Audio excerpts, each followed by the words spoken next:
Let's talk about the 4 laws of money. I'm on the farm right now. It's funny. The first law of real money. My name is Tai Lopez. Some of you have seen me before. A lot of people think of me as the Lamborghini guy or Beverly Hills mansions, but I really love the farm more. Never spend all your time in a city. Balance yourself out. Get your hands calloused up. So, okay. Number 1 law of money, okay? You want 10 million, you want 1 million, you want 50 million. It will follow this law first and foremost. Nature laughs last. My first mentor, Joel Salatin, trained me on a farm. I lived with him for 18 months. He's now, I think, the most famous farmer, they say, in the world. He was just on RFK's podcast talking about food in America. But Joel used to tell me, nature laughs last. So what does that mean practically with money? That means, for example, there's natural structures to anything that you want in life. That airplane, strange airplane flying over here. So for example, if I was broke and I wanted to make my first million, I would go, what are the natural laws? They're biological. Well, here's one. The man who plants his corn in August and tries to harvest it in September will starve to death. So that's a biological law. If you want corn in October, you have to plant it in April. Nature laughs last. I see people going, hey, Ty, how can I make my first million this month? And I'm like, wait, nature is laughing at you. Nature says there's a season to plant. That's the spring. There's a season to work hard and keep it weeded, and that's summertime. And then there's the fall where you get to harvest and get to make the money. But then there's always a winter. Something will go wrong. It will get harder. Things will change. New competition will come in. This is the law of the jungle. This is the law of wealth. This is the law of money. And they don't teach us in school, sadly. And therefore, people, 98% of the world finds themselves with no level of financial independence. So start looking to biology. That's why I like to have a farm. It reminds me of stuff. Doesn't matter. There's no AI hack. I can go, right, you can see down there, we planted oats. I don't know if you can see that. We're planting corn here. I have to think ahead. I cannot demand that nature gives me a crop, a harvest that I have not sufficiently planted ahead of time. Okay? In the same way, you cannot ask the economy to send you large amounts of money if you haven't planted enough seeds and gone through the spring and the summer and the winters. The wintertime, things seem tough, but that's when you plan and make your new strategies.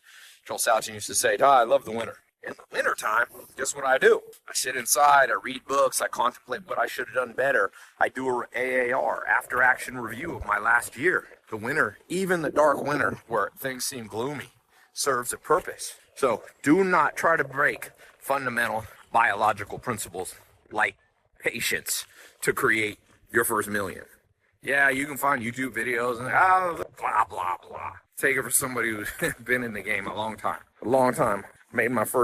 Started making money online in 2001. Okay, so I started young as a teenager. And I've seen people come and go. I've seen people make $1 million and lose it all. You know, the people who make money and keep it, the people are like a farmer. They're okay with the cycles. They don't need everything instantly. No instant gratification to come to them. You want to go from 1 to 10 million, you got to plant more seeds. You got to work harder in the summer. You got to weed out the weeds that are going to come in. You got to make hay and sometimes work 20 hours straight. You know, as long as it's a season, you'll be fine because the next season's coming. So that's the first law, is that Mother Nature laughs last, and the economy, money, wealth also laughs last. You must follow the rules. There's just rules. And people inevitably go, well, no. I know a guy who, his first business he launched, and within a month he's making $1 million a month. I'm like, you know why you know about that story? Because it's so fucking rare that it gets like on the cover of Wall Street Journal. I know a guy who launched an app 9 months ago and he's making $2 million a month. And it's on the cover of Wall Street Journal, it's an AI app. And I'm like, yeah, it's so fucking rare. You can't build your life around the most rare things on earth, can you? I mean, then why don't you just buy lottery tickets? I can show you every month someone in the world. One of my neighbors actually in Hollywood was the guy who won $1 billion at Russell Brand's house.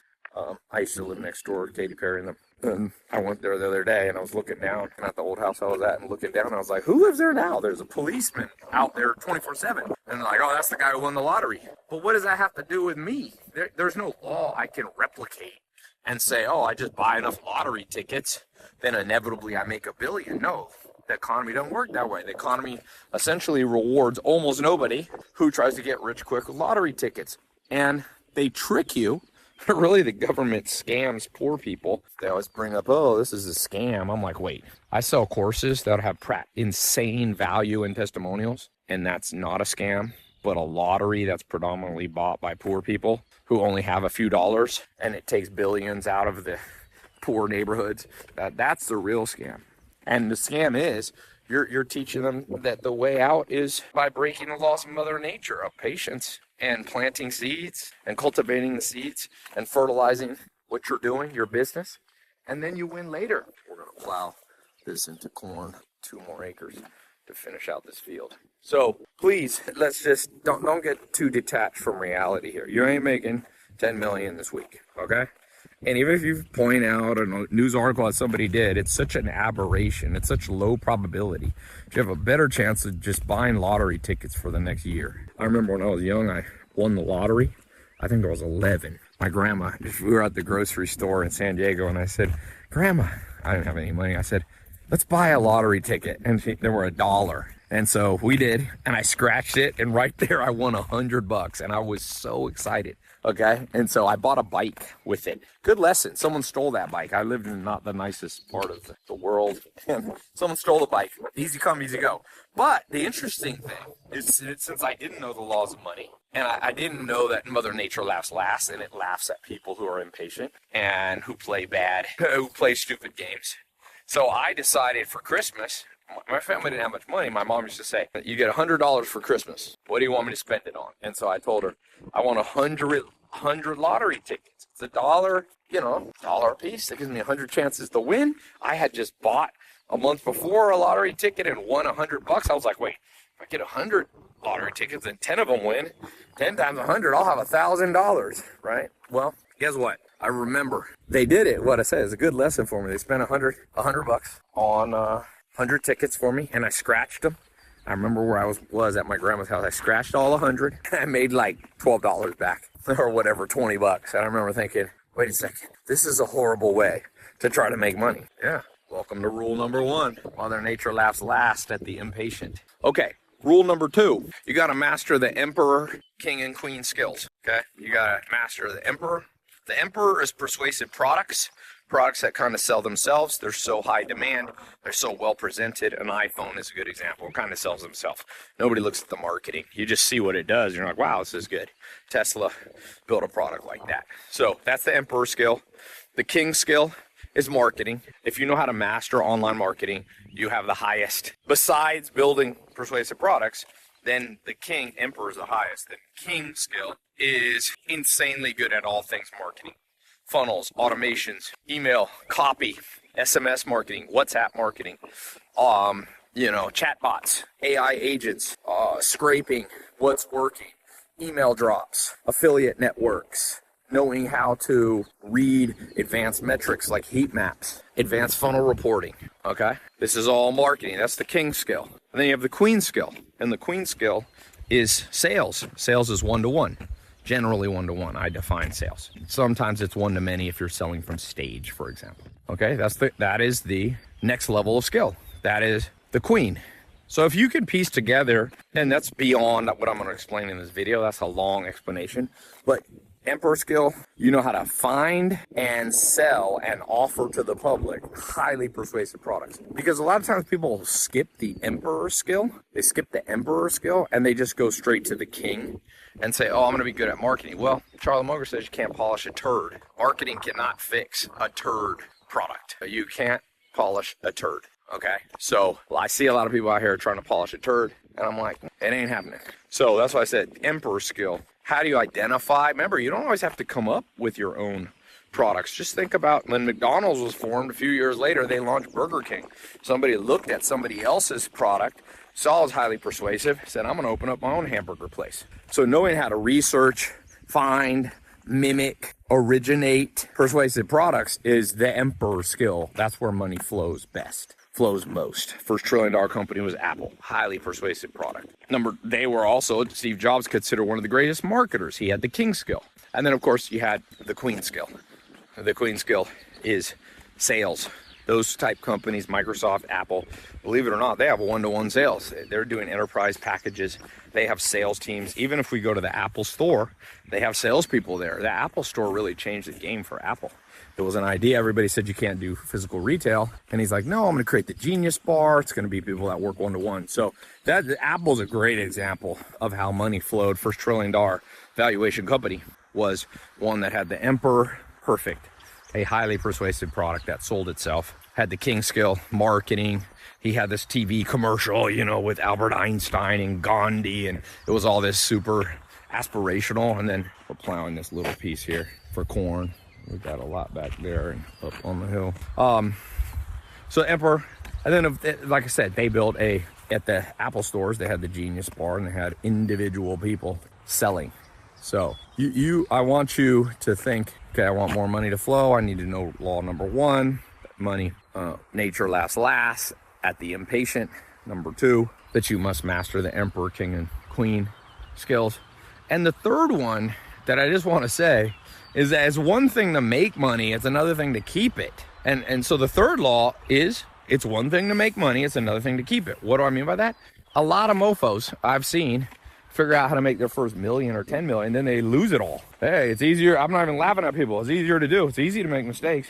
Entropy. This is plowed ground. It's rough plowed here. I think the moldboard's cracked on the plow a little bit, but it's good soil here. There's a river that runs through here, small one, and it over the years it's deposited silt. Your flat land's always your best land. It's got the silt from 10,000 years of overflow of rivers like the Nile River Delta. Okay, so then it's one thing to make money, it's another thing to keep it. You need to understand asset protection. You need to understand trusts. You need to understand global holding companies, so you're not completely at the mercy of one government system. You need to understand global banking, so all your money is not in one bank. It can be frozen if some numbnut government regulator does some BS to you. So it's one thing to make money, it's another thing to keep it. It's how to know, how do you reinvest the profits that you have. So the reason I say this third skill is the law of money is because when I say the law of money, it's not just making it, it's keeping it. And you have to just literally be purposely thinking about that a lot, Don't just be thinking, oh, my first $1 million a month. What am I gonna do with my first $1 million a month? Am I gonna buy a farm? Well, there's a lesson there. The richest people in the world buying farmland because they know it has intrinsic value. A lot of stuff doesn't have that much intrinsic value. This does, okay? So, it's one thing to make money. It's another thing to keep it. And so you must master, as I said, things like asset protection, things of diversifying out. One of my mentors, Alan Nation, one of my first millionaire mentors, he said, Tai, a big mistake is that entrepreneurs who make money here, they reinvest all the profits back into the same place. He's like, what? Are you insane? What if it stops working? You have to take some, if you have if you're a doctor or a chiropractor and it's making you $1 million a year, don't put all million back into chiropractic opening more offices.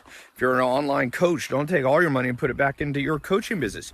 You should put probably 60% of your profits back in, but diversify across industries so that if the world changes and tariffs comes out and regulations come out, you're not just a one-trick pony where you're just dead in the water. I've seen people just literally dead in the water when the world changes, and the world will change. My sister, the world will change on you. And so it's one thing to make money, it's another thing to keep money. The third law of money is not to be trifled with, and many people trifle with it. And so asset protection is not something you're going to learn. I see people, just going to get me a Wyoming trust.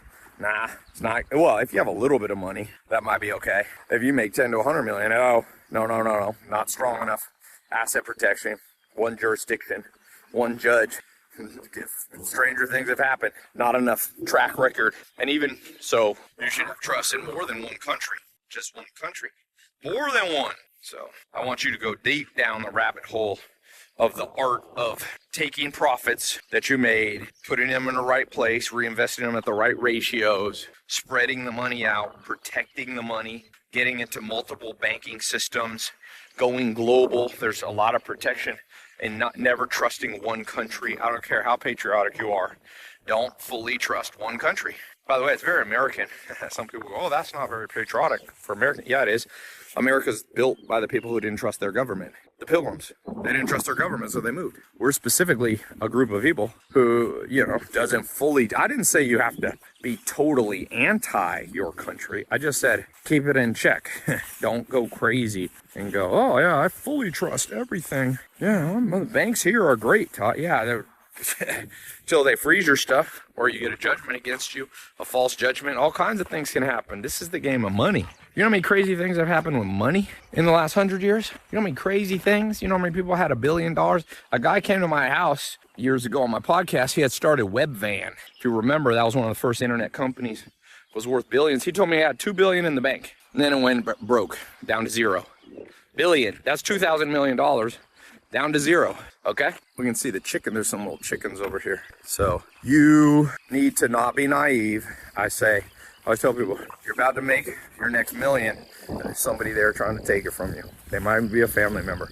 They might even be somebody you thought was a close friend. So money brings out the best and the worst in people. You know what I mean? Brings out the best and the worst. Let me see if the little chickens, the Amish built this brooder. We did a little mini barn raising. Oh yeah, they're about to go outside. Y'all ready to go outside? It's springtime. Springtime.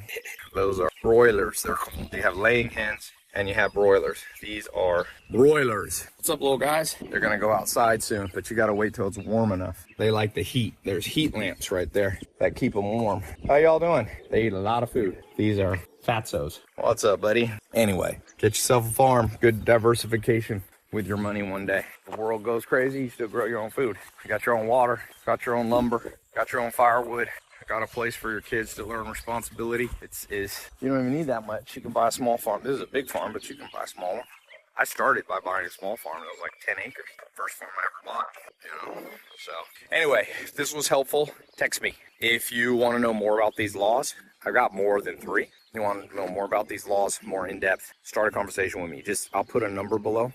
You can text me, WhatsApp me, or iMessage me. Just put 3 laws in your message and 1 sentence about you. 3 laws and a sentence. Now I'll have my team. I check the messages, and my right-hand man and right-hand COO, she checks them. So it's a lot of things we can do to help you grow your business, make more money. But if you got value from this video, text. There might be also, for those of you who are more advanced, you can book a call. I've got a private scaling program. If you really want to scale, I've scaled businesses, you know, way past 500 million a year revenue. If you really are at that level, you're seeing yourself start to scale, you're breaking 10 million, book a call with my CEO. He'll put me on the call usually too. He'll usually do one text with you. So you can book too. All right, see what's up. I gotta see what's up with this tractor. Matt, is the plow giving out? Is the plow breaking down? Did it crack bigger? Oh, it fully broke. But was that on the side we were? So the good side. Okay.